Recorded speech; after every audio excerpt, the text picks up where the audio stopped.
actividad del Foro de Mujeres Miran, que en esta ocasión pues hace doblete. ¿Por qué? Porque hemos traído a Rosa Márquez y a Marta Llanes. Ellas no lo saben, pero llevan varios meses aquí en Pamplona. A pesar de que hoy están presencialmente desde el Foro Miran, pues llevamos 2 meses con ellas. Comenzamos allá por el mes de octubre con el club de lectura de su libro El resto de las piernas. Y la última actividad que hemos hecho a finales de octubre también fue la proyección en la Casa de las Mujeres del documental sobre feminismo en España que han hecho ellas para Netflix, que se titula ¿Qué coño está pasando? Así que mucho hemos aprendido ya de vosotras y lo primero es daros las gracias por todo el trabajo que estáis haciendo contra la cultura de la violencia. Y nada, y aquí estamos hoy para compartir con ellas, con Marta y Rosa, pues un foro de análisis y debate, porque compartimos con ellas una cosa que nos parece fundamental, y es que la erradicación de la violencia sexual se ha convertido en el corazón de la cuarta ola feminista. Los casos a los que estamos asistiendo, como el de la Manada, Rubiales o el movimiento Me Too, han generado una ola de indignación y de movilización social sin precedentes, a la vez que han expuesto las profundas raíces de la violencia machista y las carencias que tiene nuestro sistema para dar respuesta judicial a las víctimas. Pues hoy, aquí y ahora, con Marta y Rosa, vamos a reflexionar sobre las herramientas que el feminismo ha utilizado y debe seguir utilizando para erradicar la violencia sexual. Y vamos a ver cómo podemos garantizar un mundo donde las mujeres puedan vivir libres de miedo y opresión. Y paso a daros algunos datos de la biografía de Rosa y de Marta. Rosa Márquez trabaja como periodista especializada en género y asuntos sociales. Ha estudiado lengua y cultura americana en la Universidad de Columbia, en Nueva York, y guión y dirección en la Escuela Internacional de Cine y Televisión de Cuba. En la actualidad está realizando un doctorado en estudios interdisciplinares de género en la Universidad Rey Juan Carlos de Madrid. Marta Llanes es subdirectora de Infolibre. Está especializada en igualdad y políticas sociales. Durante 10 años ha trabajado como periodista en La Sexta Noticias y ha impartido cursos y talleres sobre comunicación igualitaria a periodistas de diferentes medios nacionales. Ha estudiado guión y realización de documentales en la Escuela Internacional de Cine de Cuba y ha sido corresponsal para la televisión holandesa VPRO. Pues las dejo para que ellas ya dirijan la sesión y luego, cuando termine, estableceremos un debate para que podamos decir y contrastar con ellas todo lo que nos ocurra. Muchas gracias por estar aquí.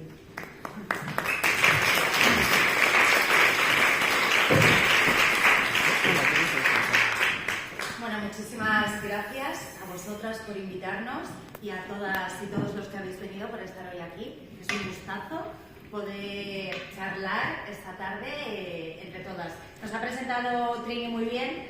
Somos, bueno, yo, Marta y ya Rosa, las dos somos periodistas especializadas en género y en políticas sociales, y en 2017 nos dimos cuenta de que teníamos que documentar lo que estaba pasando en España.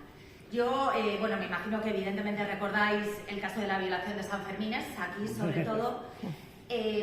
Un año después, esto pasó en 2016, un año después, en 2017, empezó el juicio contra los violadores y saltó la noticia de que a la víctima le habían puesto un detective privado para saber si llevaba una vida normal. De hecho, yo recuerdo el titular de un periódico nacional, un periódico digital, que titulaba "La vida normal entre comillas, de la víctima después de la violación".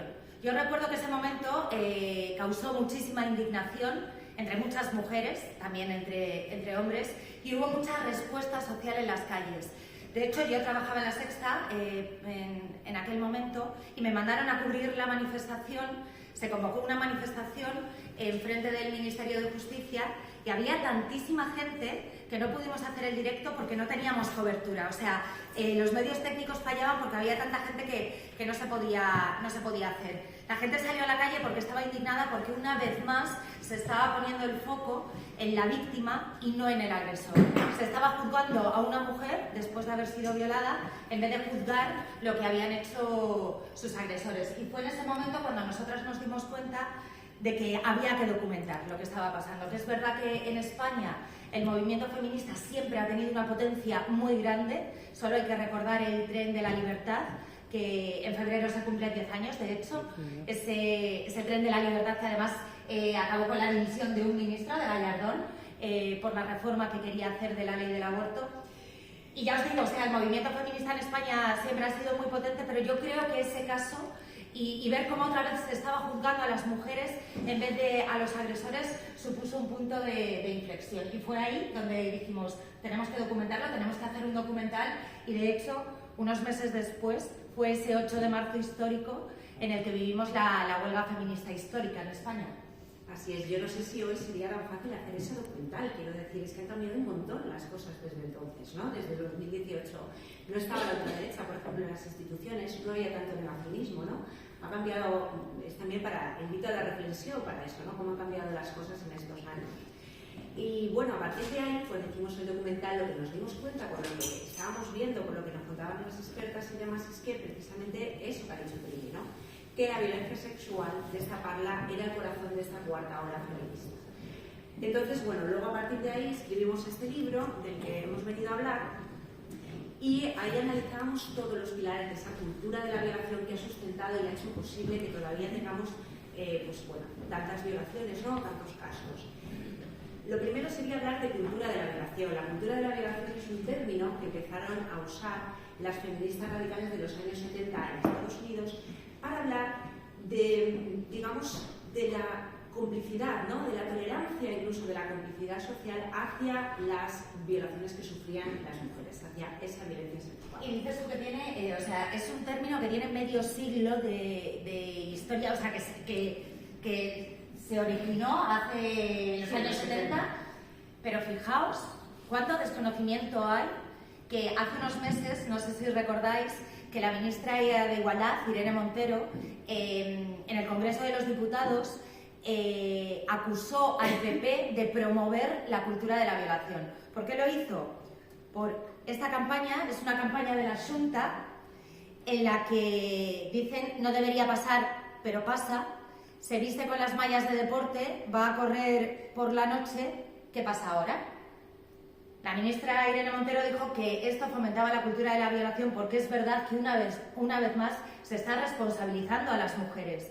¿Qué pasa? Que si es la mujer la que no puede ir a correr sola, ¿no deberíamos hablar hacia el agresor en vez de siempre responsabilidad a las mujeres? También se metió con esta otra campaña, Irene Montero, es de la Comunidad de Madrid, en la que dicen la agresión sexual que no te esperas está aquí dentro de una copa, y dentro vemos como una pastilla. Mira lo que te sirven, no aceptes bebidas de desconocidos, vigila siempre tu copa. ¿Y qué pasa? Que si no seguimos estas recomendaciones, ¿tenemos nosotras la culpa si nos pasa algo? Bueno, pues la ministra Irene Montero, la ministra de Igualdad, usó estas campañas para decir en el Congreso que el PP fomentaba la cultura de la violación. Se lo tomó todo el mundo a la tremenda y dijeron que, bueno, el PP lo primero pensó que les acusaban de violadores. La cultura de la violación no es eso, ha explicado Rosa lo que es, pero hubo mucho rechazo a estas declaraciones cuando es un término que tiene mucha historia ya detrás. Yo siempre pongo el ejemplo, cuando yo que soy periodista, por ejemplo, en la pandemia, cuando comenzó la pandemia, todos los periodistas tuvimos, todos los políticos, políticas, periodistas, tuvimos, incluso la sociedad, tuvimos que muy rápidamente hacernos con un lenguaje, por ejemplo, lo que era el ADN mensajero, para saber cómo iban a ser las vacunas, qué tipo de vacuna. Enseguida nos familiarizamos con una serie de conceptos y a nadie se le ocurriría nunca salir diciendo que no sabían lo que era. Sin embargo, cultura de la violación, hubo gente que no sabía lo que era, a pesar de que es un término de hace 50 años. Esto es un poco para que veáis el desconocimiento que hay en torno al término.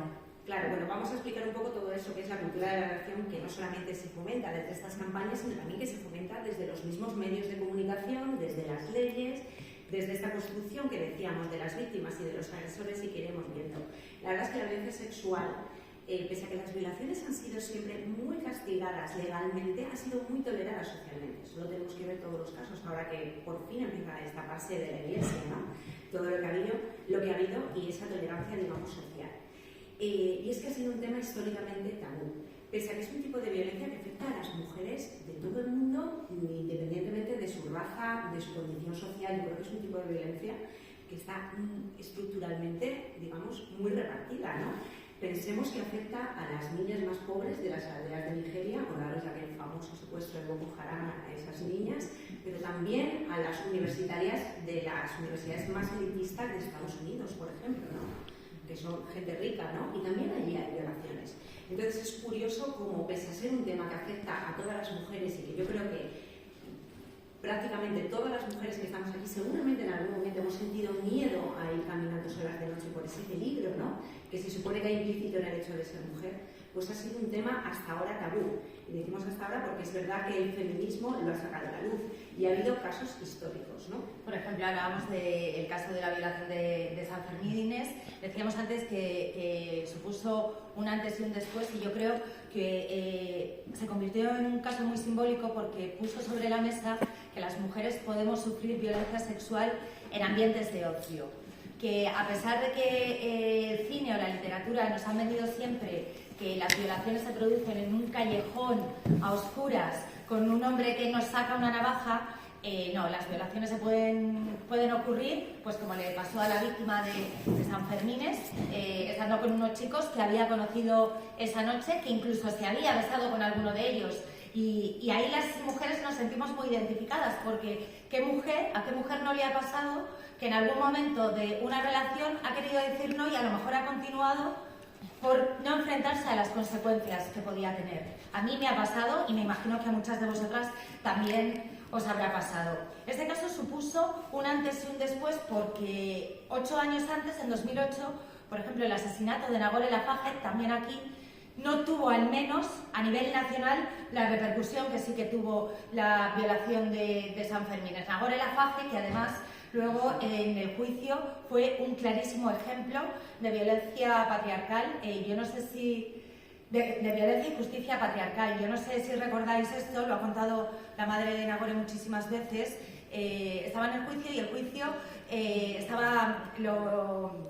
lo juzgaba un jurado popular. Entonces el jurado popular podía, a través del juez, hacerle 3 preguntas a la madre de Nagore.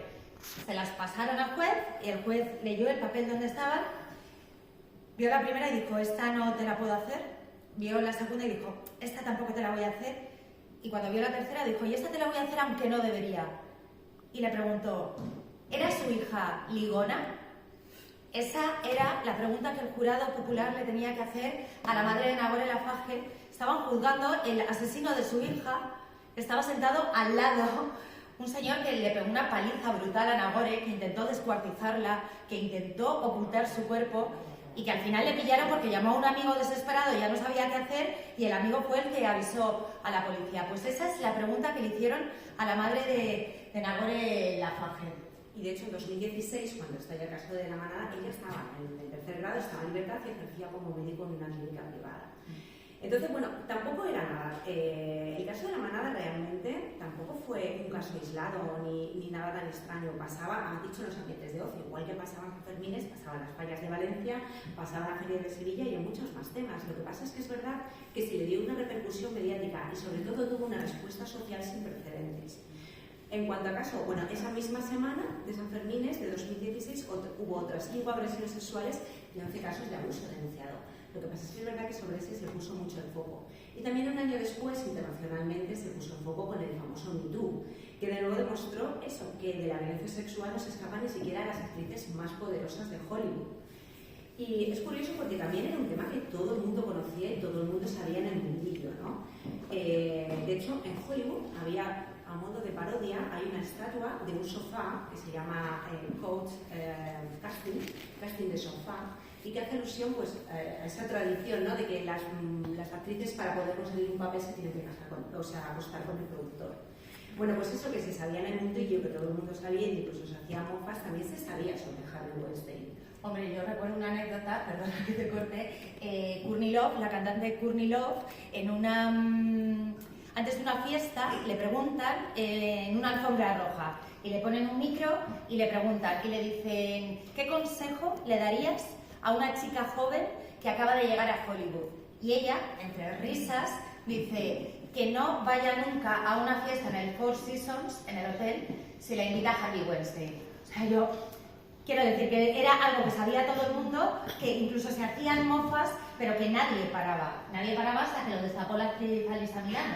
Sí, de hecho también cuando dijeron los nombres, ¿no?, de las actrices candidatas al Oscar, recuerdo también que el presentador hizo también una broma de por fin van a tener que estas actrices dejar de fingir que les gusta Harvey Weinstein. O sea, eran secretavoces dentro de la industria. No solo los abusos de Harvey Weinstein, sino seguramente de muchos más que han venido antes de él y que nunca se han dicho, por temor a ese temor que tienen las víctimas a no hablar, las repercusiones que podría tener sobre su carrera y demás. Pero yo creo que el Me Too, también favorecido por las redes sociales, por Twitter, se hizo muy famoso. Y a partir de ahí en España tuvimos una especie de Me Too, pero de mujeres anónimas, que fue el cuéntalo de Cristina Fallarás. Sí, nosotros la entrevistamos en el libro y Cristina nos contó que cuando oyó la primera sentencia de la Audiencia Provincial a la Manada, que si os acordáis les condenaron por abuso, fue el famoso voto particular del juez este que veía un holgorio en la violación. Pues cuando ella oyó esa primera sentencia se indignó tanto que pensó voy a crear un hashtag, que era Cuéntalo, para que las mujeres puedan desahogarse y puedan contar en redes sociales las agresiones que han sufrido. Bueno, ella nos contaba que otras veces había tenido iniciativas parecidas y que bueno, tampoco habían tenido mucha repercusión, pues algunos tweets, tal. Entonces dice que se acostó esa noche y cuando se despertó a la mañana siguiente había miles y miles de tweets de mujeres contando las agresiones sexuales que habían sufrido.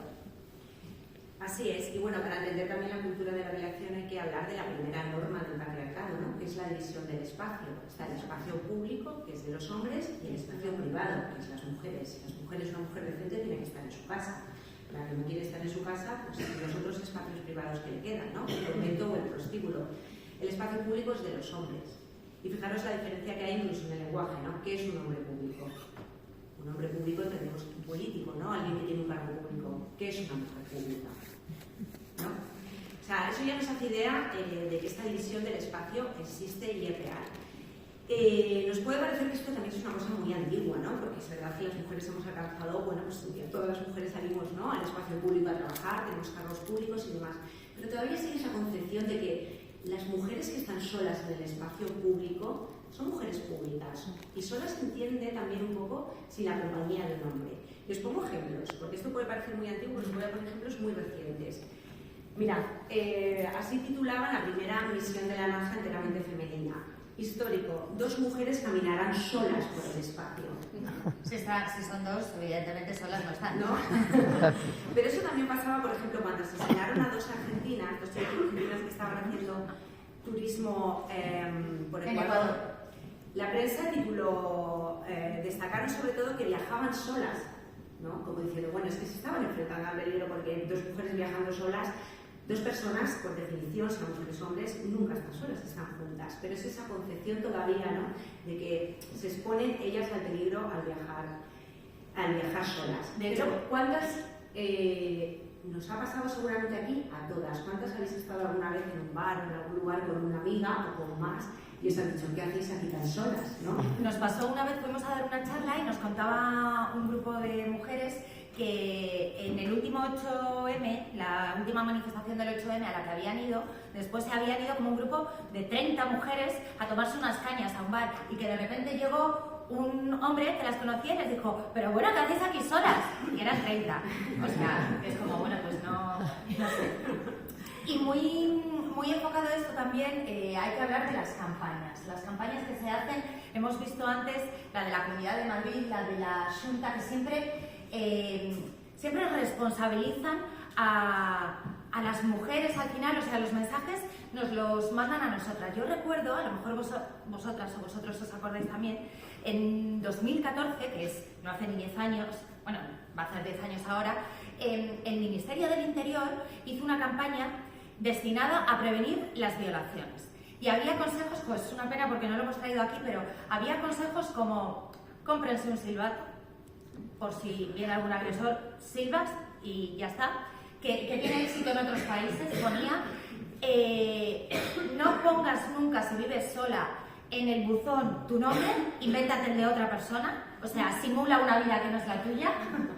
¿Qué más cosas podría hacer? No andar sola a determinadas horas en descampados o lugares oscuros. No aparcar el coche tampoco en descampados. No aparcar lejos de casa, descampados, además. Poner cortinas. Poner cortinas en casa. Que yo es que no cumplo ninguna de ellas. Te la estás buscando. Sí, bueno, eran algunas un poco ridículas. De hecho, esa campaña tuvo también muchísima polémica. Primero porque tampoco somos estúpidas las mujeres. O sea, es que a nadie le gusta ir solo a las 5 de la mañana por un descampado oscuro y demás. Lo que pasa es que, bueno, a veces no nos queda más remedio, ¿no? Y luego, pues eran, pues de nuevo, ¿no? ¿Por qué nunca hay una campaña de prevención contra las violaciones dirigidas a educar a los jóvenes, por ejemplo, ¿no? Y cuando hay campañas dirigidas a los hombres suelen tomarse muy mal, porque el Ministerio de Igualdad sí que es verdad que ha sacado bastantes que se dirigían a los hombres y siempre tienen como mucho rechazo. Yo recuerdo una también que estaba muy bien, de una campaña de la Federación de Mujeres Jóvenes que se dirigía a los hombres y era, si vas a salir de casa tienes que tener estas consideraciones: no agredas, no acoses, no violes. Si ves que no puedes cumplir esto, quédate en tu casa. Y pensé, pues es que esto es lo que tiene que hacer, es que ya vale de responsabilizarnos a nosotras, ¿no? Pues sí. De hecho, no solamente se responsabiliza a las víctimas, por supuesto, desde las campañas políticas y demás, ¿no? Sino que, digamos, está muy interiorizado. Desde el título del libro lo sacamos de una pregunta que le hizo una jueza, además de un juzgado de violencia de género, a una víctima de violación. Le preguntó, ¿cerró usted bien las piernas para evitar la violación? Y como estas, pues muchísimas más, ¿no? Y son a veces atenuantes. Pues, por ejemplo, se justifica la violación porque la víctima llevaba tanga. En España una famosísima sentencia que también causó mucho revuelo, ya antigua, pero que fue de los 80, finales de los 80, que la víctima llevaba minifalda. Entonces se culpó de la violación al agresor porque ella llevaba minifalda. Y luego se entiende que... Y luego argumentos absurdos como me caí y la penetré por accidente, dice un millonario absuelto de violación. Es que parece del Mundo Today, es que no, o sea, porque es muy grave, si no es para reírte. O abusa de su nieta y le rebajan la pena a 3 años porque estaba dormida. Es que no... Y no solo eso, también un poco cómo se juzga a las víctimas y a todo su entorno, cómo los medios de comunicación muchas veces juzgan a las víctimas. Bueno, antes de todo esto, los que tenemos ya las que tenemos ya un poquito de edad, nos recordaremos, por supuesto, del famoso crimen de Alcácer. Yo lo recuerdo especialmente porque yo tenía la edad de las víctimas en aquella época, fue en el 92. España entraba en la modernidad, ¿no? Con las Olimpiadas, con la Exposición Universal, empezaban las cadenas públicas, privadas, de televisión, y de ese caso realmente se convirtió en un suceso macabro. Lo convirtieron en un suceso macabro, tanto los medios de comunicación como el tratamiento que se dio a ese caso. Yo recuerdo sobre todo que lo que se hacía mucho hincapié es en que las niñas que iban a discotecas de noche hicieron autostop. Y yo lo recuerdo perfectamente porque, claro, mi madre a partir de entonces era como, no se te ocurra hacer autostop, ¿no? Quiero decir, era un momento también en que las mujeres en aquella época también empezamos a adquirir más libertad de movimiento y demás. Y eso también supuso un miedo interiorizado que se nos inculcó a las mujeres. Y de algún modo también a esas 3 niñas, que no tenían culpa de nada, evidentemente, que salían un viernes por la noche como cualquier otra chica de su edad, de 15 años, a divertirse, pues también se la responsabilizó a ellas. Es verdad que nos puede parecer que todo aquello que pasó con Alcácer, que fue hace ya muchos años, en el 92, bueno, eso todo ese sensacionalismo con el que se trató el caso y demás es muy antiguo. Pero aquí el ejemplo que tenemos, por ejemplo, es el de Diana Quer, que es un caso Diana Quer fue en 2016, que es hace nada. Hace nada, fue en 2016, es un caso bastante reciente, y de nuevo, fijaros cómo se juzga a Diana Quer, y no solo a Diana Quer, sino también a su madre, ¿no? Por ejemplo, una grafóloga en Telecinco llegó a afirmar solo por la firma, sin conocer de nada a Diana Quer, que era inmadura y con una autoestima muy baja. Llegó a esa conclusión, ¿no? Y llegaron a decir que es que fumaba y tenía amistades conflictivas en algunos titulares.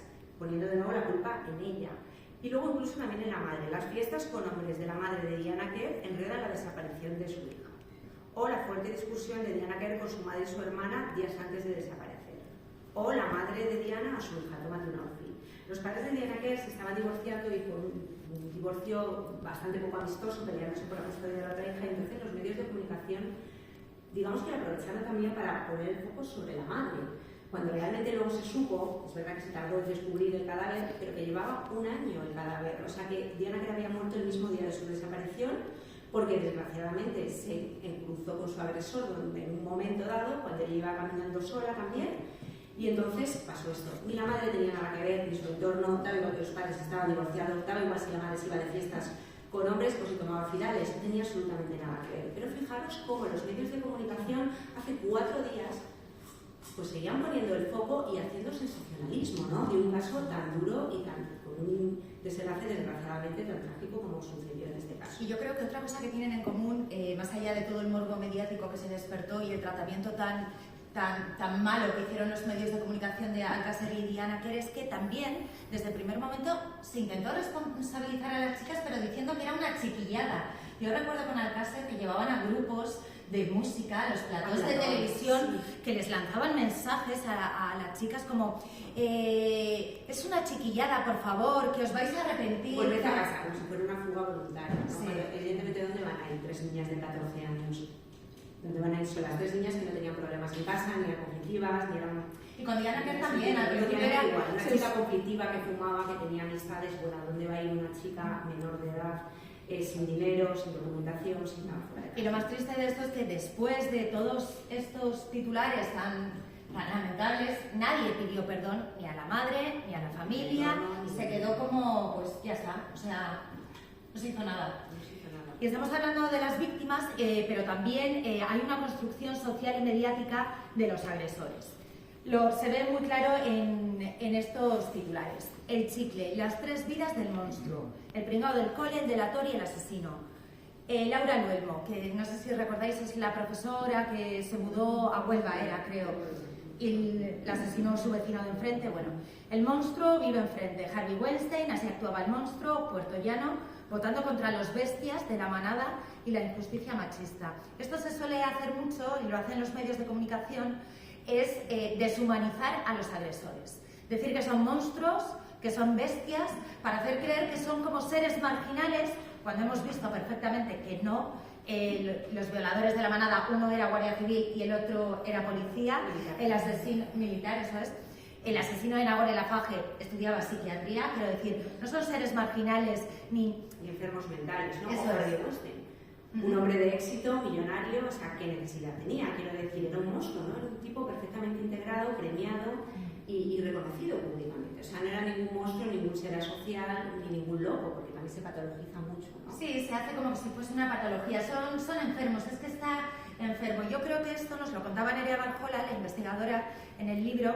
Es como si hubiese una cesta de manzanas y diciendo que una es la manzana podrida, al sacarla parece que se acaba el problema y entonces ya hemos terminado con la violencia sexual porque era una sola la que daba los problemas. Y esto lo que hace al final es despolitizar la violencia, porque es una violencia estructural y si hablamos solo de una manzana podrida no le estamos dando la dimensión que tiene. Luego otro de los mitos que hay en torno a la violencia sexual y a los agresores es que la mayoría de los agresores son extranjeros. Esto es algo que le encanta a la ultraderecha y desde que han llegado a las instituciones no paran de repetirlo. Además, con una doble vara de medir que realmente es ridículo, porque es que es muy fácil pillarles. La doble vara de medir de la ultraderecha con los inmigrantes y las violaciones es que cuando las violaciones las hacen extranjeros, enseguida salen todos en tromba a Abascal diciendo que hay que mandarles a su casa en avión con las cadenas puestas a Argelia porque vienen solo a delinquir. Pero sin embargo luego cuando por ejemplo salen casos como los de la violación de los futbolistas de la Arandina, 3 jugadores a una chica menor, ahí ya es que ella era una buscona. Es la doble vara de medir de la ultraderecha. Dijo esto, no recuerdo quién. Un portavoz de... Sí, lo contamos en el tweet, pero lo dijo así. Sí. Tampoco es nuevo esto tampoco es la ultraderecha, no ha inventado nada. Esto ya sucedía desde los tiempos de Jack el Destripador, o sea, decían los principales sospechosos eran un marinero alemán, un judío, un polaco, porque decían siempre que, claro, extranjeros. siempre extranjeros, o sea, que un caballero inglés, ¿cómo iba a cometer esas atrocidades? En el caso que hemos hablado de Diana Kerr, durante mucho tiempo estuvieron en el punto de mira los feriantes, por ejemplo.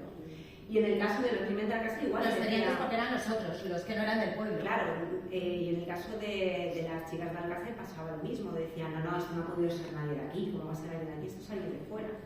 Entonces siempre hay esa necesidad de distanciarnos, ¿no? Es decir, no hay agresiones sexuales, si las hay a veces es porque, bueno, la víctima se la habrá buscado y en caso de que ellas son muy evidentes, pues tratamos de decir que son hombres, pues, seres marginales, monstruos, enfermos mentales o extranjeros. Nosotros, ¿cómo vamos a ser violadores? ¿Cómo va a haber violadores entre nosotros? Pero los datos no dicen eso. Dicen todo lo contrario. Dicen que solamente cuál es el porcentaje exacto de violaciones que se ocurren fuera de la pareja o del ámbito. Es que ellos siempre dicen que el 70% de los violadores son agresores, pero porque toman unos datos del Ministerio del Interior que solo contabiliza las de dentro de la pareja o expareja o algo así, ¿no? Claro, para una mujer realmente, mira, están aquí, solo el 18,8% de las violaciones que se producen fuera del ámbito de la pareja, es decir, en la pareja es donde más violaciones hay, son cometidas por desconocidos. ¿Eso qué significa? Pues que para una mujer es más fácil sufrir una agresión sexual en su propio domicilio, en su propia casa, que en un descampado, como nos quieren hacer creer. Otro tema también del que algún día espero que se empiece a hablar ya es eso, de las violaciones dentro de la pareja, porque estamos hablando mucho de violencia machista, hay muchos testimonios cada vez más de mujeres que denuncian, ¿no? Mi marido me daba palizas y demás, pero prácticamente nadie habla de que sus maridos también las agredían sexualmente. Es casi imposible que haya violencia machista dentro de la pareja y que no haya agresiones sexuales, ¿no? Pues esto también pasa. Entonces, bueno, pues habría que empezar a desmitificar la violación de lo que está pasando y bueno, porque es algo mucho más estructural de lo que realmente pensamos. Y luego, ¿cómo hemos llegado hasta aquí? Pues también hay una erotización de la violencia sexual. Teníamos, bueno, desde el principio de los tiempos, ¿no? La mitología greco-latina, la literatura clásica, incluso la Biblia, ¿no? Hay una idealización de las violaciones porque son casi gestas heroicas a partir de las cuales se han fundado ciudades o han nacido estirpes de dioses o de héroes. Por ejemplo, tenemos el rapto de las Sabinas, el famoso rapto de las Sabinas, que es como la fundación de Roma. Rómulo, el primer rey de la ciudad, pues tuvo que secuestrar y cuando, aprovechando que estaban borrachos en un convite de los hombres, pues a las mujeres de la tribu de los Sabinos. Se las llevaron a la fuerza. Y dicen, eso no sé si, dímelo tú, Rosa, no sé si es verdad o no, pero que dicen que la tradición de coger a la novia y llevarla en brazos el día de la boda, ¿no? Viene del rapto de las Sabinas. El rapto de las Sabinas. De hecho, el rapto de la novia es una tradición en algunos países que está penada por la ley, pero que tradicionalmente era así, ¿no? Raptaban directamente a las novias. Y luego, pues bueno, también tenemos que desde el arte ha recurrido a estos pasajes mitológicos, recordemos la mitología griega, Zeus era un violador en serie, ¿no? Que se transformaban en animales, en otros seres para engañar a sus víctimas y poder violarlas. ¿Cómo ha representado esto la historia del arte? Pues esto lo ha idealizado, lo ha presentado de una forma muy bucólica y realmente no vemos violaciones en estos cuadros. Son escenas idílicas. Era también una forma de representar el erotismo y a las mujeres desnudas en una época en la que pues, no existía la pornografía, evidentemente, y en la que era la única forma de mostrar desnudos femeninos y obras eróticas.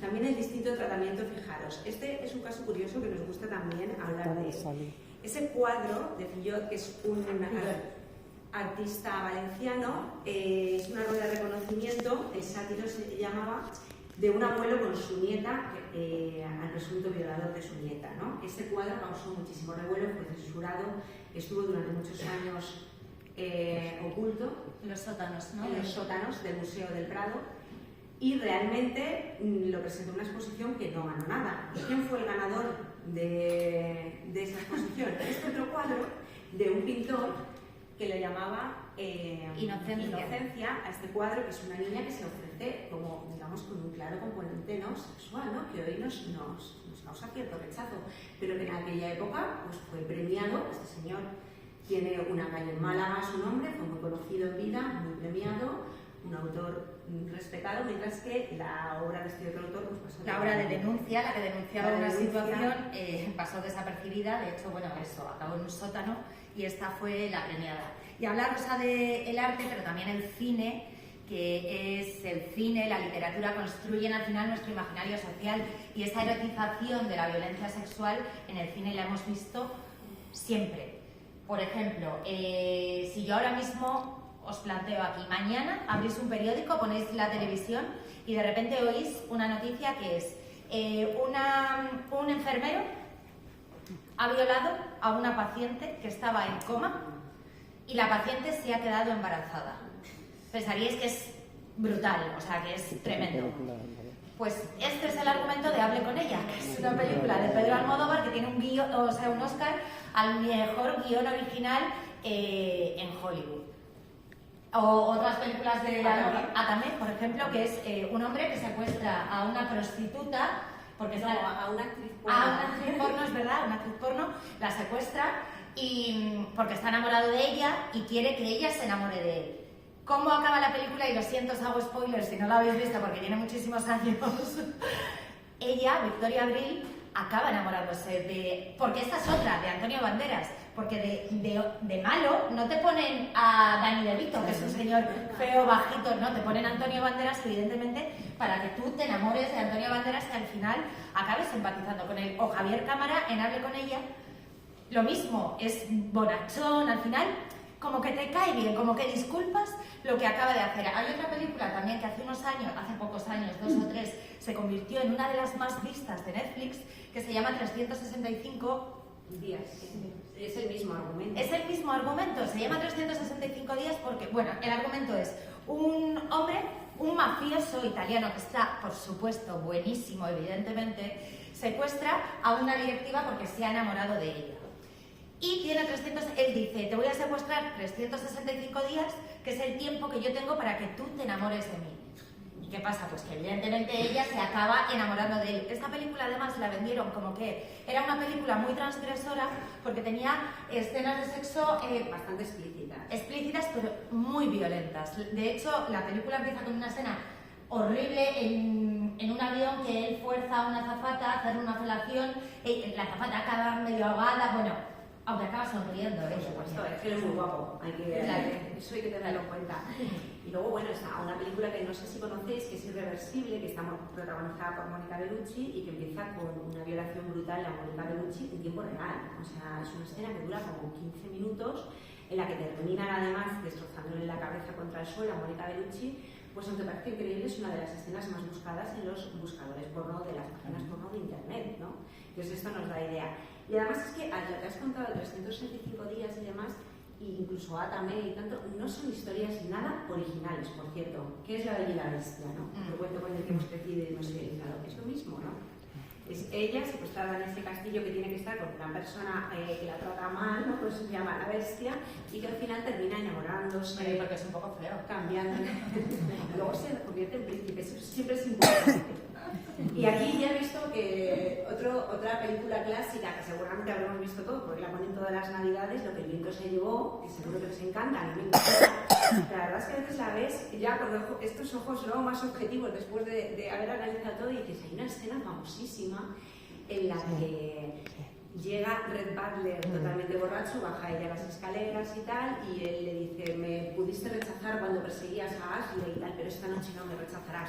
Y se la lleva a la fuerza a la habitación, ella forcejea, se entiende que después han tenido una relación sexual por la fuerza, pero en las siguientes escenas ella también sonriendo cuando se despierta.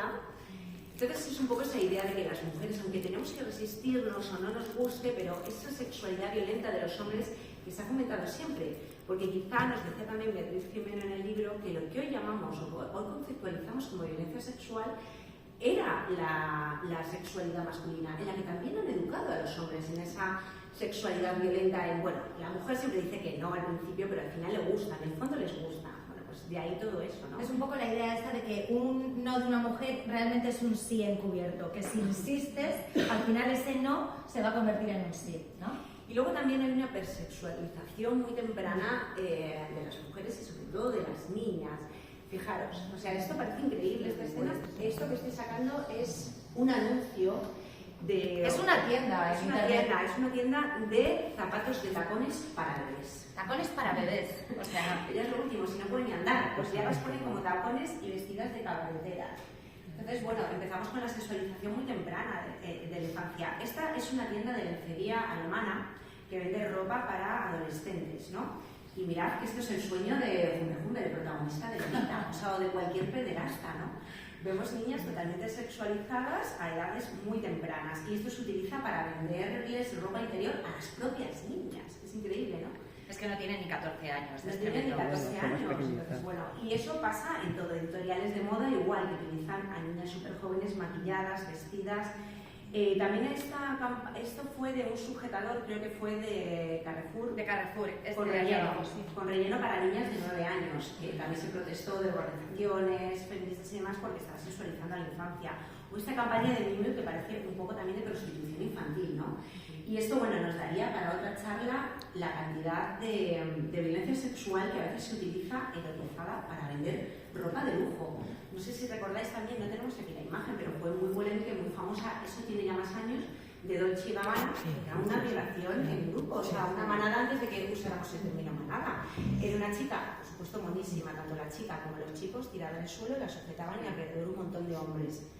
Pensad por un momento esa misma imagen, imaginaros que fuera, no sé, un hombre negro y un montón de hombres blancos sujetándolo, ¿no? O un cristiano y un montón de musulmanes sujetándolo. Eso sería intolerable. Sin embargo, con las mujeres, digamos que eso está normalizado y eso nos parece incluso artístico o bonito. Y como esta, muchísimas campañas. Y lo pasamos sin darnos cuenta muchas veces, porque no sé si recordáis la violación tan mediática que hubo en la India, creo que fue en 2012, a una chica que iba en un autobús con su amigo en Nueva Delhi, 5 hombres la violaron, la chica, bueno... Murió, la chica murió. Sí, la trasladaron a Singapur, pero bueno, no, al final murió y esto fue en un autobús. Pues luego un fotógrafo para Vogue India, creo que era, no se le ocurrió otra cosa, no tuvo mejor idea que simular esa escena de la violación en un autobús. Él no dijo que estaba simulando esa escena, por supuesto, pero era igual a una chica, una modelo buenísima con la ropa de la editorial y un montón de hombres acosándola así. Entonces eso se convierte, digamos, como en arte o en una publicidad artística. O incluso ahora cuando vemos los catálogos de Zara, de otras tiendas de ropa que consumimos de forma habitual, a veces las mujeres están en posturas que dices, pero ¿esto qué es? Hay una artista que se llama Yolanda Domínguez, es artista visual.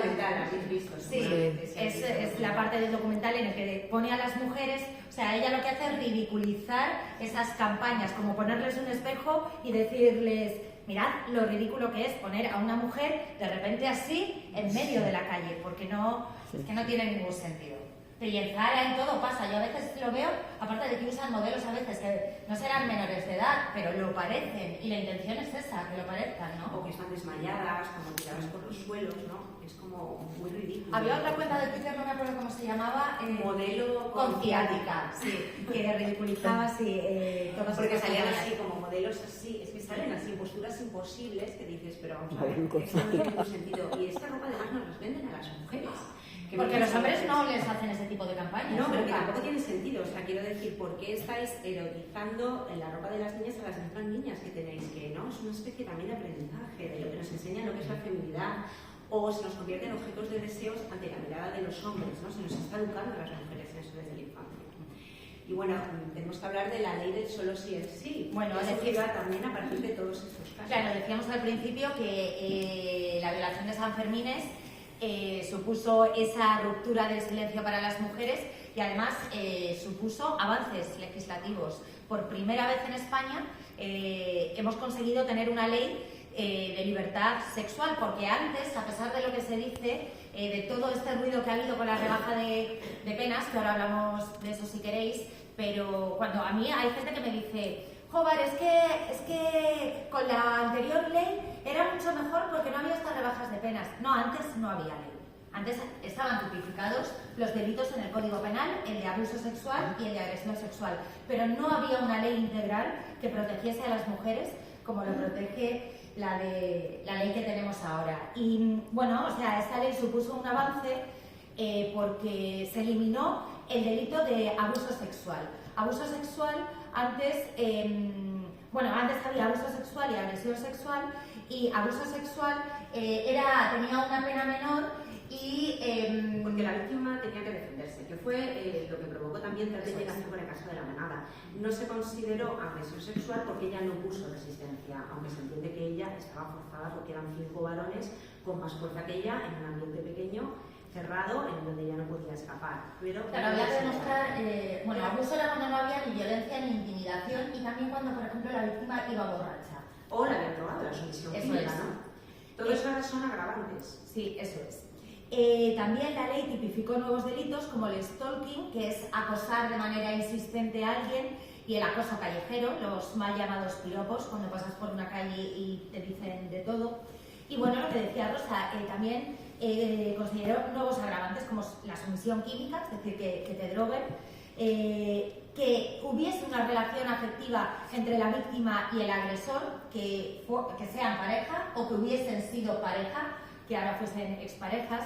También la difusión de imágenes, y no solo, hasta ahora sí que estaba penado el mal llamado porno de venganza, es decir, cuando tú te mandas, para hacer daño a la mujer, mandas un vídeo de contenido sexual.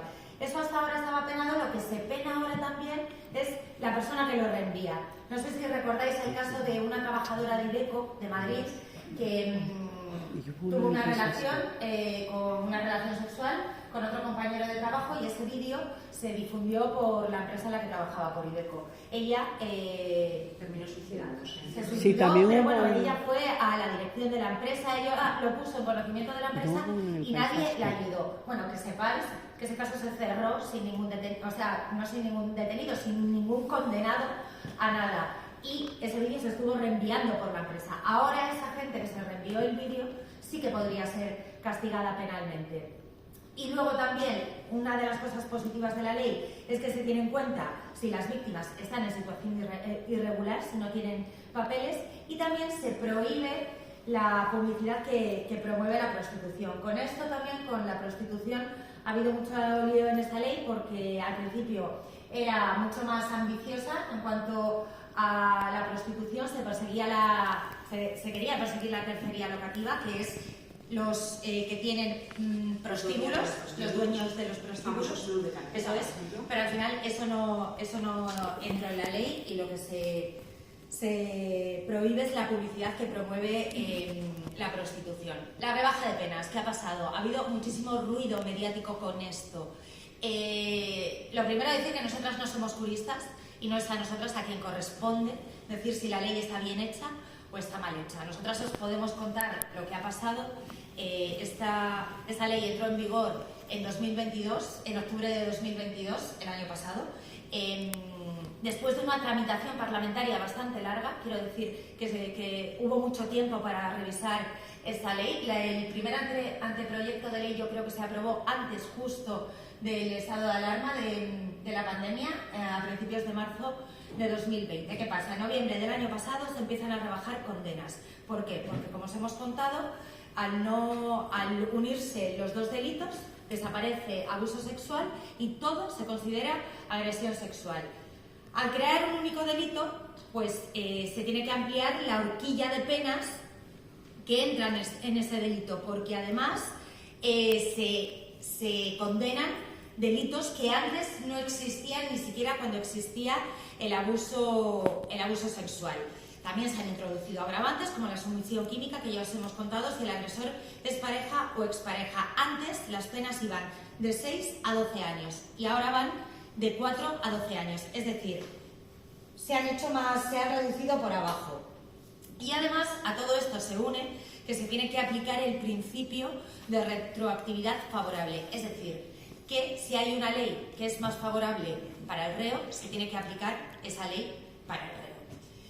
Como os decíamos, no somos juristas, no podemos decir nosotras si está bien o no la ley. Lo que sí que ha habido muchas fake news, como lo que os contaba de que la ley anterior era mejor. No había una ley anterior, es la primera ley contra la violencia sexual que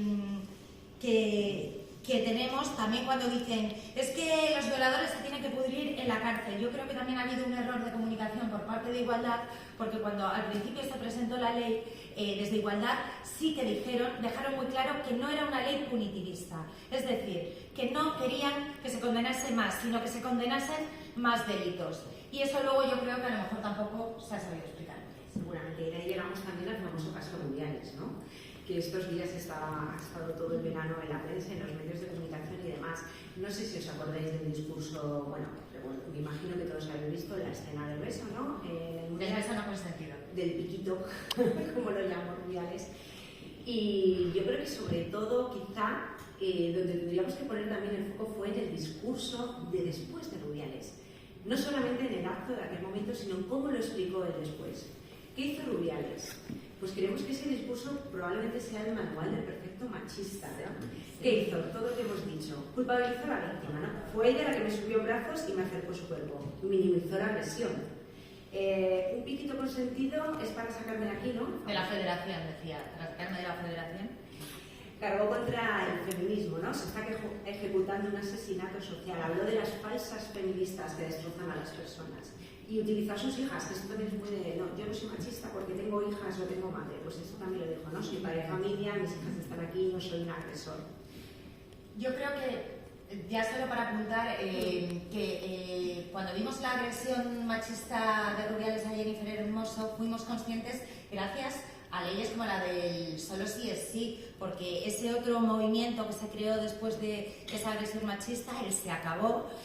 Yo creo que lo que ha hecho, si la violación de San Fermín puso sobre la mesa esa violencia sexual que las mujeres podemos sufrir en cualquier ámbito de la vida, también en el ocio, él se acabó, lo que ha puesto sobre la mesa es todas esas agresiones cotidianas que hemos sufrido sin darnos cuenta y ese abuso de poder que muchas veces se da en las relaciones laborales.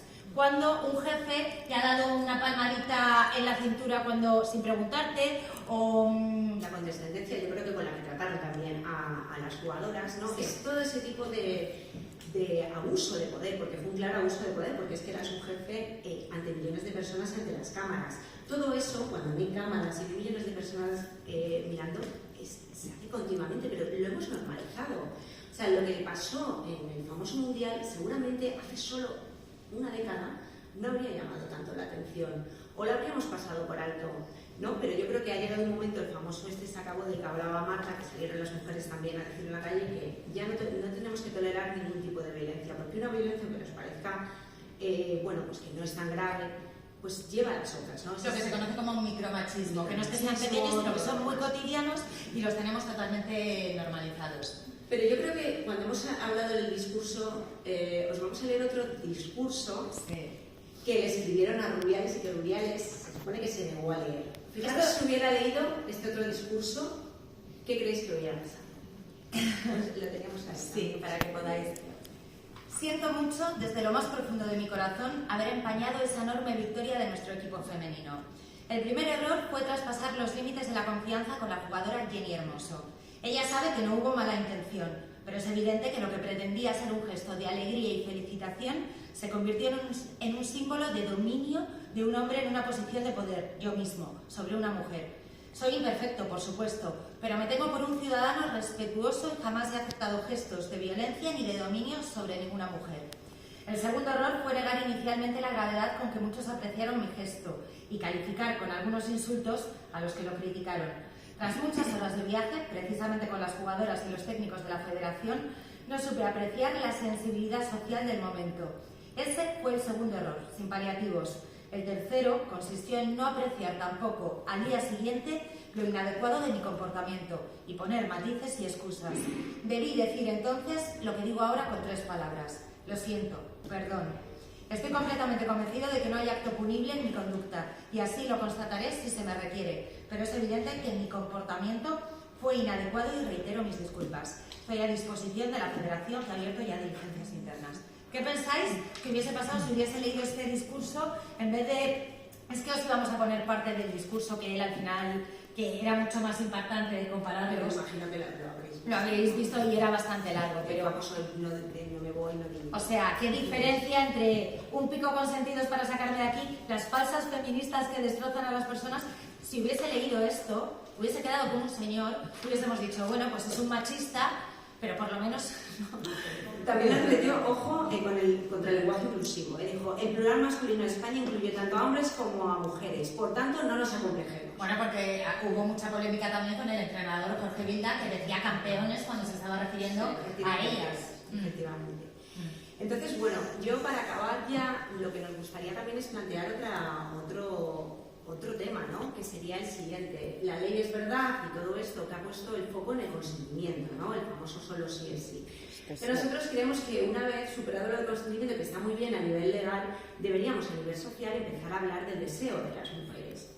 Porque es verdad que muchas veces las mujeres hemos tenido sexo consentido, pero no deseado, ojo, ¿no? Aquí tengo algunos datos. Solo el 65% de las mujeres heterosexuales alcanzan el orgasmo cuando mantienen relaciones sexuales, frente al 95% de los hombres y al 86% de las mujeres lesbianas. O sea que hay una clara brecha de placer en cuanto a las mujeres. Y de nuevo vamos a hablar de algo también muy famoso, que fue muy famoso hace pocos años, se puso de moda, el famoso Satisfyer, que todos conoceréis por lo menos de oídas, ¿no? Algunos seguro que también lo han probado. Bueno, pues alguna. He sido inclusiva aquí, pero no tenía sentido. Famoso Satisfyer también lo que puso, que fue tan famoso, ¿no? Lo que demostró es que si de pronto nos revolucionaba tanto por aquello que decían de orgasmos en menos de 2 minutos, que también habría que ver dónde está la gracia de tener orgasmos en menos de 2 minutos, es quizá porque las mujeres no los estábamos teniendo, ¿no? Entonces creo que eso sería lo siguiente, poner también el deseo de las mujeres y no solamente el de los hombres. Y no solamente el consentimiento, que está muy bien, pero ¿en qué momento dices que no a una relación sexual? Porque a veces es difícil, ¿no? O sea, vale, sabemos lo del callejón oscuro, sabemos cuando el agresor es un desconocido. ¿Qué pasa cuando es alguien con quien nos hemos ido libremente? A las mujeres les cuesta mucho reconocerse como víctima de una violación, de una agresión sexual, cuando se han ido con su agresor. Porque ¿en qué momento dices que no? Cuando ya estás desnuda, cuando ya te has besado, cuando te has metido en la cama. Y para terminar, entonces, me gustaría leeros un pequeño relato de una escritora, María del Mar Ramón, una escritora colombiana que cuenta un caso real que le ocurrió a ella, ¿no? Una relación sexual. Os la voy a leer y luego, si queréis, debatimos si esto lo consideréis violación o no, o cómo sería, o si alguna vez os sentís identificadas con esto que le pasa a ella. Dice, me tomo varios tragos y empezamos a darnos besos apasionados al lado de la puerta del bar. No estoy borracha, pero tampoco estoy sobria. Los besos podrían mejorar, pero ¿qué no puede mejorar? Igual es un chico guapo. Tenemos las mismas posturas políticas. Es interesante, alto, la barba tupida y una cabeza llena de pelo castaño, lindísimos dientes. Me dice que vayamos a su casa a tomarnos una cerveza porque el bar está a punto de cerrar. Lo pienso un segundo, pero le digo que sí. Quiero seguir dándome besos con él y quiero, por supuesto, que quiero otra cerveza. No estoy borracha, pero tampoco estoy sobria. Llegamos a su apartamento, me sirve la cerveza y me siento en el sofá. Noto cómo ya la charla le interesa mucho menos que los besos exagerados y cómo la insistencia se vuelve más intensa. El chico guapo, de dientes parejos, ya no tiene tantas ganas de que discutamos lo que opino de la política de su país y sus besos se vuelven más insistentes. Me escabullo, pero no quiero que piense que no me gusta, porque me gusta. Probablemente mañana no piense lo mismo, cuando esté más sobria que borracha, pero mañana qué más da. Yo también le doy besos, pero mis besos tienen ganas de quedarse en besos y los suyos ya tienen 1000 manos que en menos de lo que puedo advertir me desabrochan el sujetador. Me escabullo de vuelta a la esquina del sillón con mucha agilidad, como si mi cuerpo fuera de un material escurridizo, muy amablemente, para que no se ofenda. No me quiere ir todavía. Sonrío, tomo más cerveza, le procuro marcharla, pero él vuelve a los besos. Miro la puerta por el rabillo del ojo. Pero en ese momento no recuerdo que estoy sola con un desconocido que me dobla el tamaño, en un barrio que casi no conozco, ni tampoco pienso en todos los casos de los que sé de situaciones que se volvieron violentísimas porque la chica dijo que no. Ni tampoco pienso en que si se lo digo, probablemente y en el mejor de los casos, me diga algo como histérica, puta o solo puta, o simplemente me eche de su casa en este barrio que no conozco, a las 5 de la mañana, sin esperarme a que pida un taxi y sin pensar en si voy a estar bien o que si le digo que no tengo ganas, nunca más voy a saber de él. Y nuestra conversación era tan interesante. Me quita la ropa con muchísima ansiedad y me toca con brusquedad y torpeza. ¿No se dará cuenta de que no siento nada? No, evidentemente no. Se pasa la mano por la boca para reemplazar con saliva lo que no pudo lograr con calentura y hace una cantidad de cosas estúpidas que quién sabe dónde aprendió. Se la chupa un poco y sin mediar mucho más, ni preguntarme, sin decirme, sin calentarme, solo alcanzo a decirle que se ponga un condón y chan, ya me está apoyando. Es tan rápido y tan brusco que siento que no habría sido posible evitarlo. Ahora, además de no sentir ningún placer, siento un poco de incomodidad. No puedo entender cómo, además, no se da cuenta de que no estoy sintiendo absolutamente nada, de que no me está gustando nada de lo que hace. ¿Qué clase de placer hay para él en él? ¿Cómo puede sentir gusto sin tener ningún registro de lo que me pasa a mí? ¿No es más fácil una paja? Me da vuelta con un poco de brusquedad y un erotismo inexistente. Ya en esta instancia todo me va a dar más o menos lo mismo. Finjo que acabo para que él acabe lo más rápido posible. Finjo porque no tengo ni un poco de confianza como para expresarle que lo que me está haciendo, además de molestarme, me duele. Y porque tengo miedo de la reacción violenta, el insulto, la desaprobación o que siga intentando torpezas con mi cuerpo y sus dedos. Acaba, se levanta y va por agua. En esos minutos una sensación de frustración y angustia me invade el cuerpo. Accedí a algo para lo que no tenía ningún deseo real. Debido a que no sé por qué, pero decir que no, después de haber accedido a ir a su casa, a pesar de no haber firmado ningún contrato o decirle que íbamos a follar, pero haber ido igual, no me parece una opción, y porque pensé que se iba a compensar con una especie de capital emocional con el chico guapo de la barba, pero no, ni placer ni remuneración alguna. Fue una noche de mierda, pienso, una más. Tampoco es novedad y al menos no me pasó nada grave. Siento un poco de incomodidad y una desazón que no me es difícil distraer con otro pensamiento y olvidar. Pasó algo que yo no quería, pero no pude decir que no quería. No fue culpa de ese chico, pero decididamente la culpa tampoco fue mía. Bueno, esto que evidentemente ni ella misma considera una violación, ni lo consideraría en el chico, pues yo os invito también a pensar cuántas veces no ha pasado situaciones así parecidas. Entonces, bueno, ahora si queréis en el debate, pues hablamos de todo esto. Eso es, es que es el consentimiento, lo que acabas de leer. Eso es. Está definido, pero perfectamente. Bueno, pues tenemos media hora menos, un poquito menos de media hora. Es que hablamos mucho, hablamos puesto a hablar y ahora os toca a vosotros. Pero la verdad es que habéis abordado una cantidad de temas que yo creo que van a dar mucho juego para el debate. ¿Hay ya una pregunta? Venga. Sí, quería, ¿cómo veis el frentismo entre el machismo estructural y el feminismo desde, por ejemplo, las chicas de Alcácer hasta Dani es el de la federación? Rubiales. Hasta Rubiales. Quiero decirte que ha avanzado muchísimo el feminismo, pero el machismo no, y el machismo, y siempre dicen que el frentismo es desde el feminismo, y eso no es verdad, creo yo. Y como veis esa estructura dentro del tiempo y a qué nos va a llevar todavía esa lucha. Yo, si no te importa, al hilo de lo que decías también, ellas en el libro hablan del neomachismo, entonces va un poco al hilo de lo que estabas comentando. ¿Cómo podemos caracterizar el neomachismo y a qué nos enfrentamos? ¿Cuál es un poco también...? Bueno, es que el feminismo se mide en olas, ¿no? La primera ola feminista, segunda ola, tercera. ¿Por qué se mide en olas? Pues es un movimiento que a la vez que avanzamos tiene también una fuerte reacción patriarcal, es decir, el feminismo está avanzando mucho, pero por supuesto el machismo también se reinventa y el machismo también hace frente y el machismo está fuerte, el patriarcado, ¿no? Lo hemos visto con la ultraderecha, pero lo vemos también con los neomachistas que están también desde internet, por ejemplo.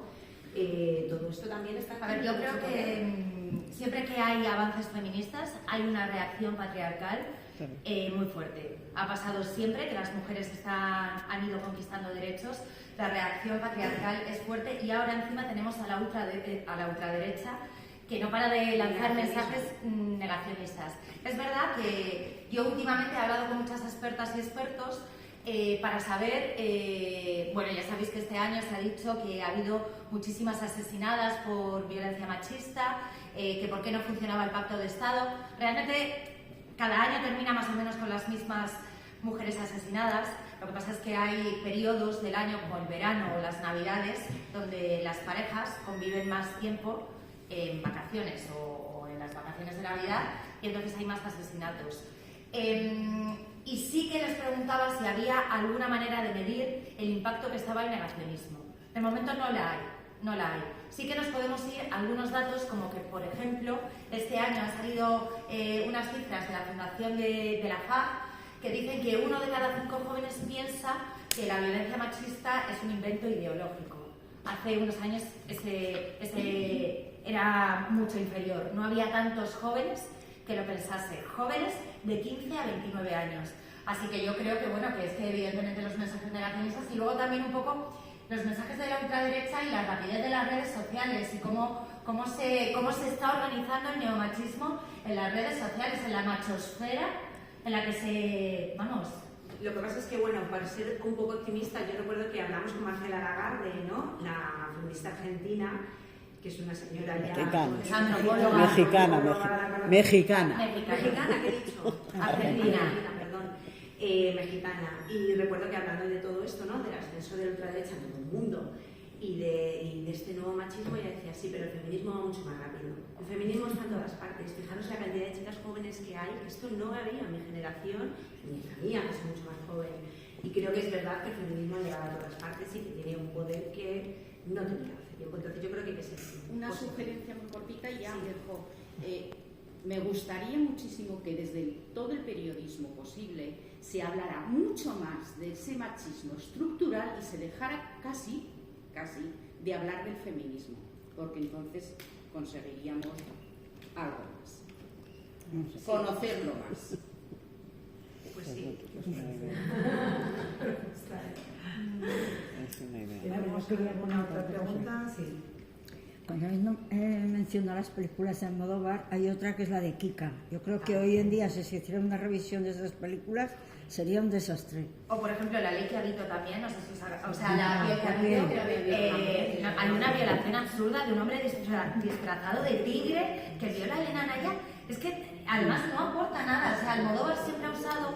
como un elemento cómico. Ahí hay un puntazo importante. Y luego también quería, vamos a ver, cuando se habla de los ataques al feminismo, yo creo que en esta ocasión los ataques al feminismo han dado un paso más allá y los ataques han venido de otra postura completamente diferente con el feminismo radical o tradicional, y ha venido desde el mismo feminismo, llegando hasta tal punto que hablar de mujeres políticamente incorrecto. O sea, eso ha sido, yo creo que un salto cualitativo espantoso. Eso es horrible, vamos. Y luego, para terminar, a ver, a mí me sorprende mucho que en unas ocasiones hay unos hechos muy mediáticos y todo el mundo nos ponemos a ello y otros pasan absolutamente desapercibidos. Porque, por ejemplo, bueno, yo, por ejemplo, cuando de Rubiales estoy convencida de que el discurso que leyó se los escribieron los machotes que estaban aplaudiendo porque lo que querían era... Yo creo que ese discurso es el suyo. El que le escribieron su asesor era el que yo he leído. Bueno, pues el asesor le dijo, tú lee esto, pero los demás... Porque las chicas llevaban 2 años denunciando una serie de cosas que estaban pasando, que por ejemplo incluía el hecho de que no podían, en las concentraciones no podían cerrar la puerta y tenía que estar el dormitorio abierto. Eso a qué bien, o sea, hay una serie de cosas y dices tú, bueno, y por esto no, o sea, esto no salta, ¿qué pasa? Yo creo que la agresión de Luis Rubiales a Jennifer Hermoso también puso sobre la mesa el pacto entre hombres que hay muchas veces, esa complicidad que tienen entre ellos, que no se delata. Con el entrenador. Exactamente, con el entrenador que decide renovarle y subirle el sueldo allí en directo en esa comparecencia, como una pelea de a ver quién es más macho y quién puede decir más... Cuando llevaban que incluso renunciaron a ir, ¿a dónde fue? ¿A Arabia o no sé dónde? Bueno, y habían denunciado a los atletas. La habían denunciado al entrenador y todo eso, y aquello no trascendió. Y esto... Bueno, esto es que era innegable. O sea, quiero decir, esto tuvo una repercusión. A ver, hay casos que evidentemente se vuelven más mediáticos por las circunstancias que lo y la repercusión mediática. Era un mundial que habían ganado. Estaba todo el mundo con la vista puesta. Pero también digo que hemos percibido en otro partido. Pero también creo que ha sido el feminismo el que ha logrado cosas de este tipo. tipo que ahora veamos un beso así, un beso no consentido, y sepamos que eso es una agresión machista. Eso hace 10 años nadie lo habría, o sea, habría minimizado todo el mundo. Porque de hecho yo luego recuerdo que empezaron a circular por las redes sociales vídeos de otros entrenadores, otros presidentes de la federación, el comportamiento que tenían con las jugadoras era todo el rato dándoles besos, agarrando. Sí, y eso ha pasado eso. siempre. Pero ahí subyace al final el que a la mujer no se le cree. O sea, ahí porque se ha visto la foto, pero a la mujer no Y se aún le así, cree. fijaos cómo Y aún intentó así- él desacreditarla, que incluso difundieron unas fotos falsas, fotosopeadas, de que ella le había levantado a él. O A sea, ver, eso. sí. Oye, estaba acordándome, según estabais hablando, ayer vi la película de Coixet, del techo amarillo. No la he visto. Ay, por favor. Ya. Es espectacular, Ya, no lo he porque, visto. porque plantea efectivamente como alguien de prestigio, que es el profesor de teatro, sistemáticamente abusa sexualmente de todas las niñas que tiene en una escuela de teatro de 2.000 alumnas. Terrorífica. Y ahí me llamó muchísimo la atención, la película está muy bien y además las chicas cuentan, bueno, es espeluznante el tema. Pero fíjate, lo que me sorprendió es que había chicos en toda esa historia y los chicos no denunciaron nada, ni aparecen en el reportaje, vamos, Pero ni eso pasa con aparece. todo, o sea, es lo que hablamos también de la Iglesia, ¿no? O sea, cómo ha podido durante tantos años ese tipo de agresiones y abusos que todo el mundo sabía, que eran de conocimiento público. Bueno, y en la academia. Oye, y además la propia dirección del centro, bueno, el tío terminó siendo el director del centro.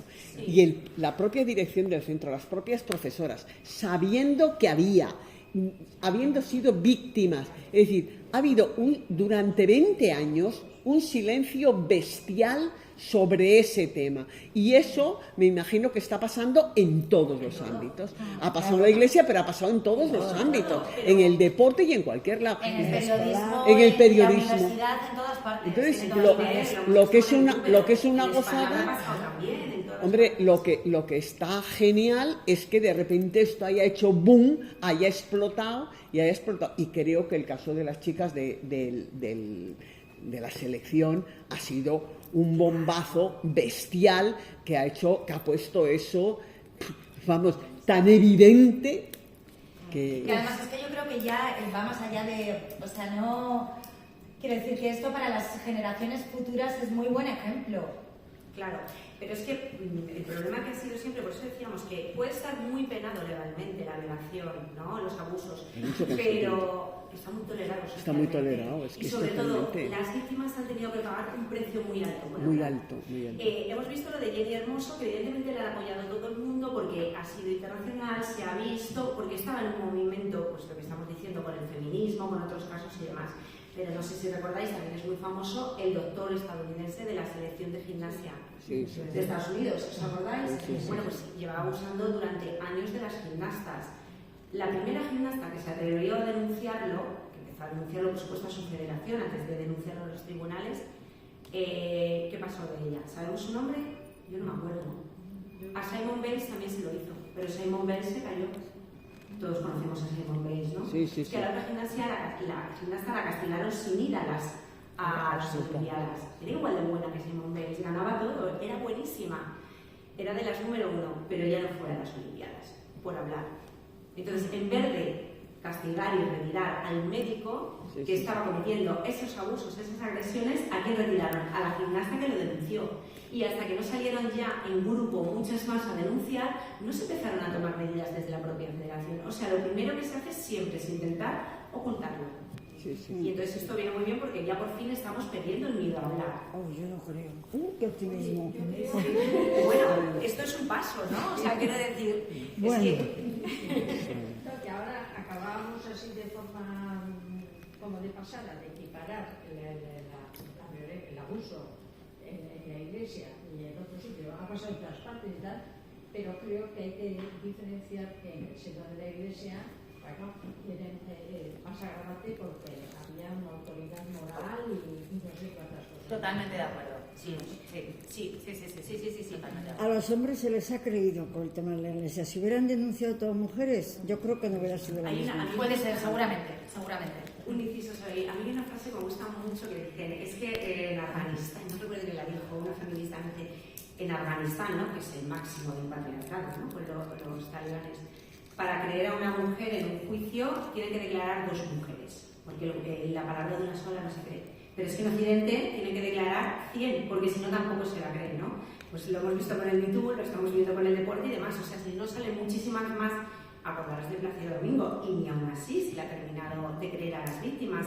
Se le aplaudió la última vez que estuvo en España. Eso me hace mucha gracia cuando se habla de cultura de la cancelación, y yo pienso, ¿cultura de la cancela qué? O sea, habla, por ejemplo, Woody Allen, de que, madre mía, desde que su hija le acusó de agredirla sexualmente, ya le han cancelado, y lo hace, se queja, recogiendo un premio en el Festival de Cine de San Sebastián. Sale Plácido Domingo, madre mía, es que han destrozado mi carrera, y lo hace después de que tenga ovaciones de hasta 20 minutos antes de actuar, que es muy simbólico. No es que a la gente le haya gustado su actuación, es que lo hacen antes para dejar muy claro que están con él. Por favor, qué cultura de la cancelación, pero si no se cancela a nadie, es que vamos.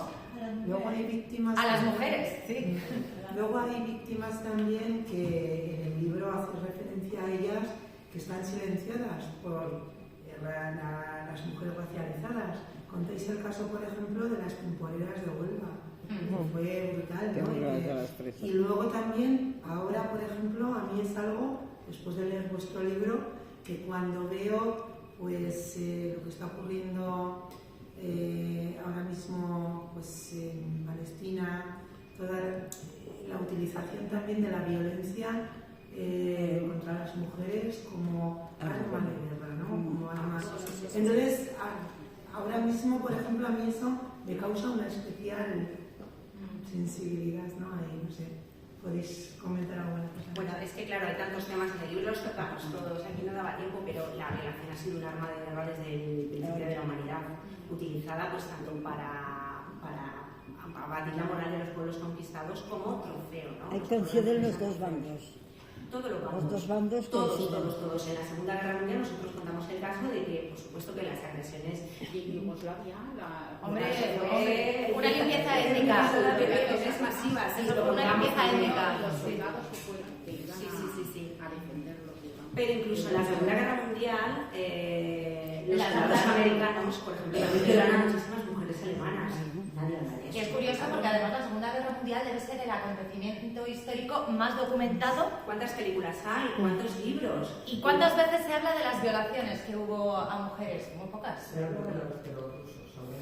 habla de los rusos. Eso es, pero de los americanos no. Pero de los americanos nunca se ha hablado. No. De los rusos también sí que se habla cuando en Alemania. Sí, pero poco más, ¿eh? O sea... Pero es que dice que el propio Stalin dio vía libre a sus soldados para eso. O sea, quiero decirte que es que tampoco es una cosa de, bueno, es que eran los soldados que aquí, como en una guerra, pues aquello es, sabes si pero no. Es que a veces hay instrucciones directas desde arriba, lo que hablábamos de Yugoslavia y demás, para violar sistemáticamente a las mujeres. O las mujeres de confort de Corea del Sur, las ¿no?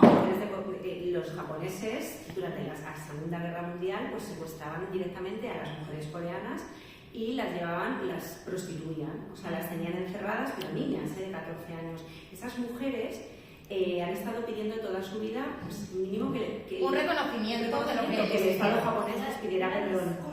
Una disculpa. Una disculpa. Algunas se murieron, la mayoría se murieron. Solo quedan 2. Eso es. Solo quedan 2.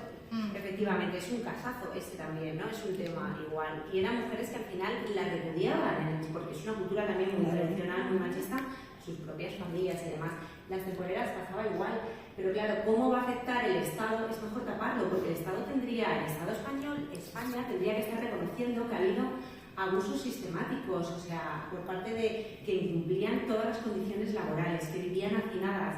La abogada de ellas, con la que hablamos para el libro, nos contaba que era como entrar en un campo de refugiados, que era tremendo, que en un batizal aquello estaban en tiendas de campañas, en barracones inhumanos, sufriendo, por supuesto, abusos de todo tipo y con una cola de coches en la puerta, intentando que se prostituyeran, y hombres ofreciéndoles dinero.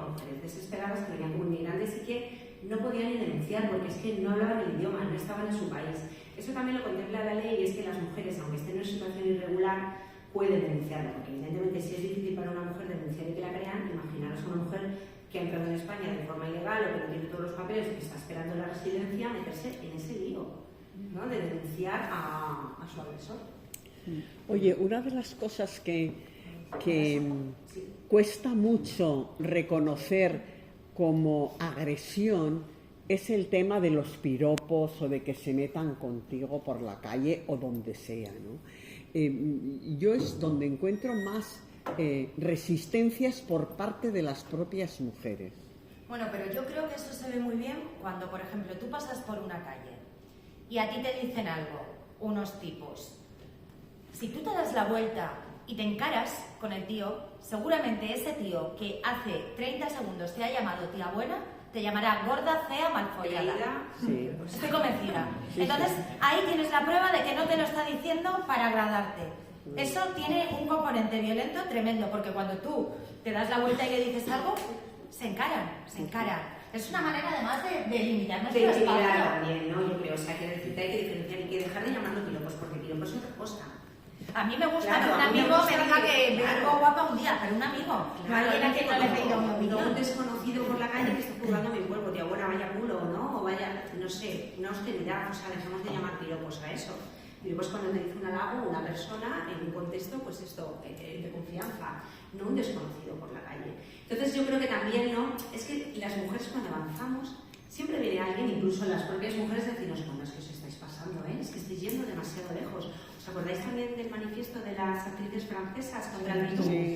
Catherine Deneuve. También decir, bueno, es que vamos a acabar con la seducción. Es que, por favor, bueno, habría que ver con qué tipo de seducción, ¿no? O sea, denunciar que estas mujeres hagan denunciar, pues eso, que un productor poderoso de Hollywood las esté acosando, yo creo que es una seducción. Y creo que las mujeres distinguimos lo que es la seducción de lo que es una agresión o la violencia o una situación incómoda. Es que yo creo que estamos en un momento ahora, con lo que decías tú de que siempre hay reacción contra el feminismo, un momento en el del feminismo sí, pero no mucho. Porque hemos conseguido muchas cosas. No Creo que estáis decir incómodas, feminismo sí, pero calladitas, tampoco, ¿no? Bueno, porque la sensación general, vivimos en un país formalmente igualitario, eso es así, las leyes son Tenemos leyes igualitarias, pioneras, leyes pioneras, o sea, no se puede decir que haya una discriminación legal como puede haber en otros países, ¿no? Evidentemente esto no es Afganistán. Entonces la percepción también que se nos dice es, pero ¿qué más queréis si ya habéis llegado? Luego los datos son distintos, la realidad es distinta. La realidad es que luego, pues como contaba Marta, tenemos no sé cuántas asesinadas todos los años. Tenemos una violación cada cuántas horas eran. Cada 5. A 5 horas. Una denuncia, que eso siempre será la punta del iceberg. Entonces, bueno, los datos son distintos y ya en todo, por supuesto, en la brecha salarial, bueno, quienes están de directivos, quienes dominan todo. ¿Quién domina también el imaginario colectivo, ¿no? Que al final son quienes son la mayoría de directores de cine, de guionistas, de directores de medios de comunicación. Pues evidentemente todo eso se tiene que reflejar en nuestro día a día. Pero que formalmente vivimos en un país igualitario, formalmente sí. ¿Realmente hay igualdad? Yo creo que todavía queda bastante, ¿no? De hecho, ese es el argumento un poco del neomachismo, ¿no? ¿Qué más queréis si ya hay igualdad? Si ya lo habéis conseguido. Claro, Todo lo que hagáis a partir de ahora nos va a discriminar a los hombres. Claro. Es el argumento que usan mucho los neomachistas. Porque hablan como pérdida de derechos, lo que realmente son pérdidas de privilegios. O sea, nosotros, yo creo que ninguna mujer quiere quitarle derechos a los hombres. Lo que queremos es tener los mismos derechos y que esos derechos sean efectivos, o sea, que sean reales. Que no me digan, oye, si es que está muy penada la violación, venga, vamos a ponerle 3 años más de condena por violación en la ley y demás. No, lo que queremos es salir a la calle tranquilamente, Sin miedo. Sin miedo, ¿no? Eso es lo que creo que queremos todas y todos. Hay una pregunta. Sí. Bueno, varias cosas. Con respecto a los piropos, el problema es que de repente no vas caminando por la calle y viene un tipo y te dice, oye, pero qué culo. Sino entonces viene y te dice, ay, pero ¿qué habrá pasado en el cielo que se están cayendo los ángeles? Bueno, depende, ¿eh? A mí no. Tú has seguido que han tocado los poetas. A mí no. Pero sí, o sea, entonces es así como que, oye, te sientes como halagada, pero no es un halago, o sea, realmente no es un halago, es una agresión. Entonces, por eso lo que dice la señora, bueno, a veces nos cuesta más con lo de los piropos, porque si no es una palabra fuerte, no es una palabra soez, entonces, pues, bueno, ay, qué guapo amaneciste hoy o algo así, entonces tú dices, bueno, sí, chévere. O sea, uno mismo cae a veces en el juego de que, sí, es que estoy demasiado buena.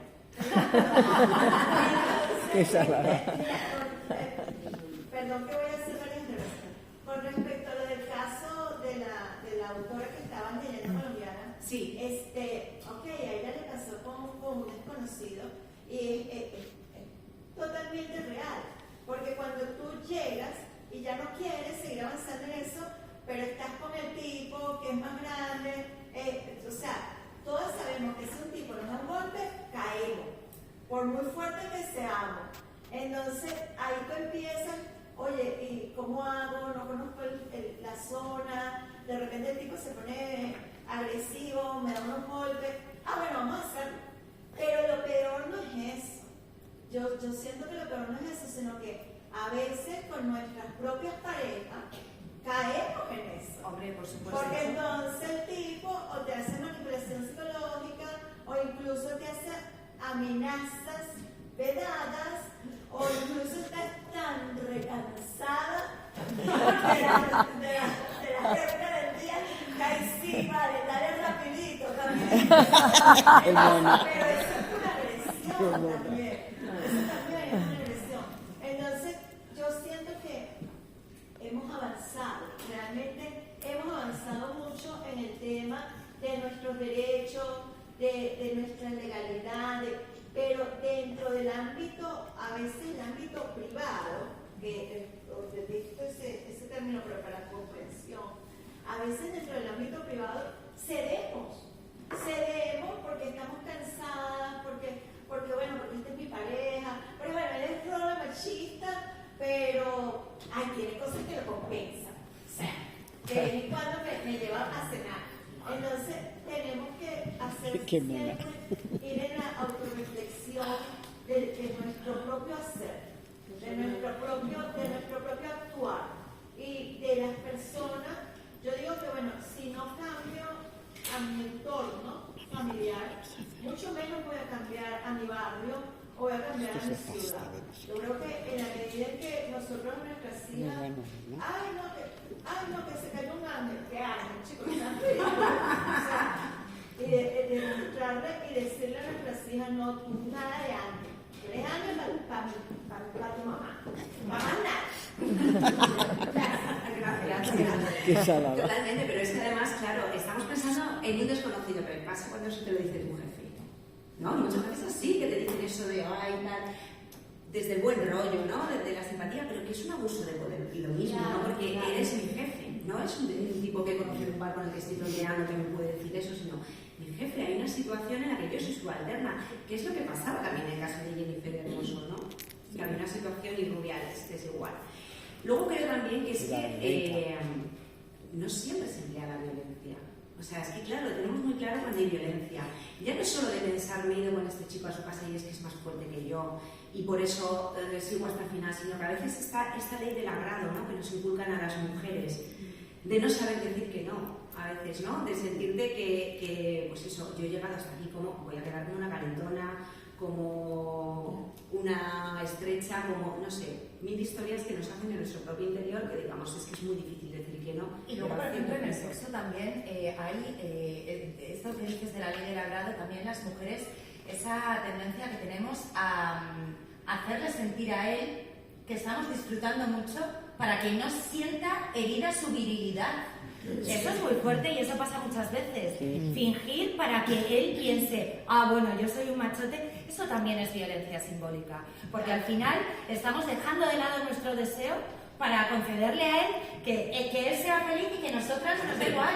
Volvamos un poco también al cine y a las series y demás, que nos puede parecer una tontería porque es ficción, pero es que no lo es que nuestro imaginario se crea ahí, es que el erotismo también nos surge de ahí, lo que nos gusta, lo que nos gusta.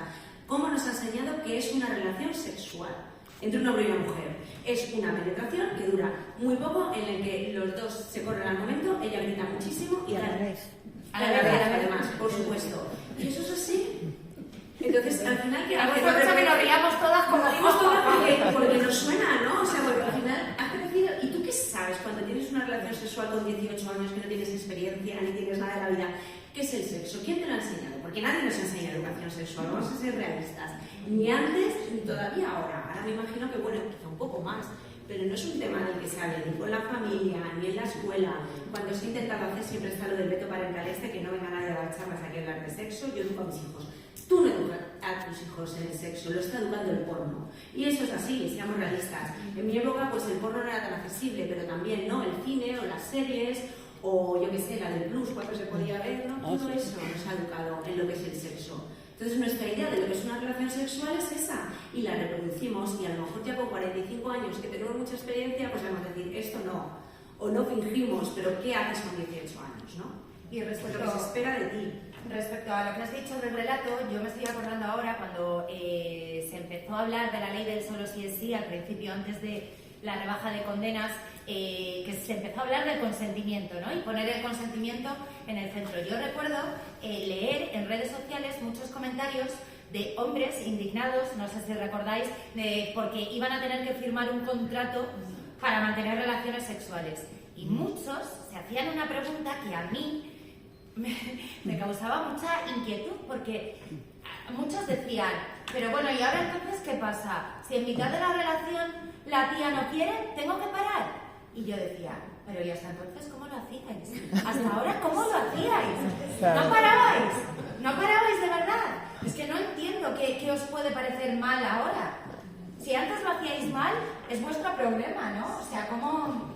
Pues hay una pregunta tremenda que es, un cuestionamiento tremendo que es que, ay, ¿cómo era? Ahora no sabemos si la mujer, es que me río por no tirarme al suelo, si la mujer está disfrutando o no. Digo, pues hay un problema, pero grande. Sí, mira, de observación simplemente. Yo recuerdo que puse un hilo en Twitter que se hizo viral y fue súper polémico.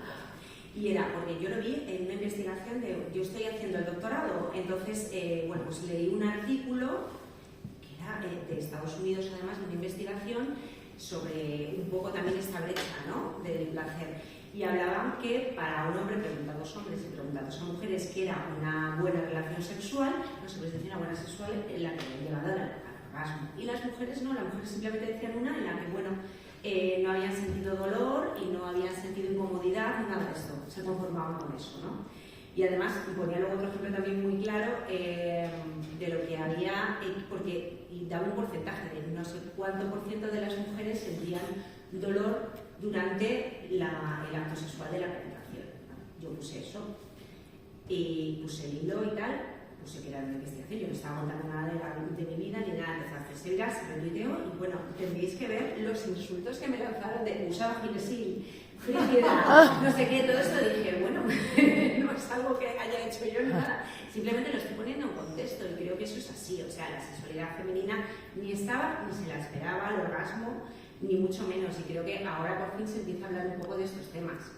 Pero era así. Y otra cosa curiosa, ya termino, que nos estamos yendo de tiempo, igual también yo estoy haciendo entrevistas ahora a mujeres que usan y a hombres aplicaciones para ligar y veo la comparativa, ¿no?, por género.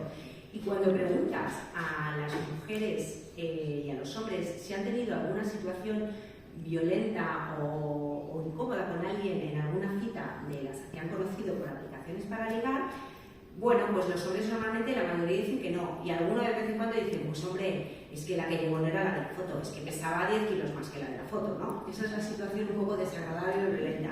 Cuando preguntas a las mujeres, pues algunas te cuentan agresiones sexuales, claramente. O sea, pues es que claro, estábamos en el coche a oscuras, tal, y yo me quería ir a mi casa, pero es que me dio miedo, entonces el tío me empezó a besar y yo seguí porque es que me daba miedo que tal. Otra, pues es que estamos en un parque y el tío como que tal, y yo me quería ir. Bueno, pues ese tipo de situaciones, ¿no? La diferencia que hay. Es bueno. Pues tenemos que dejarlo aquí. Muchísimas gracias.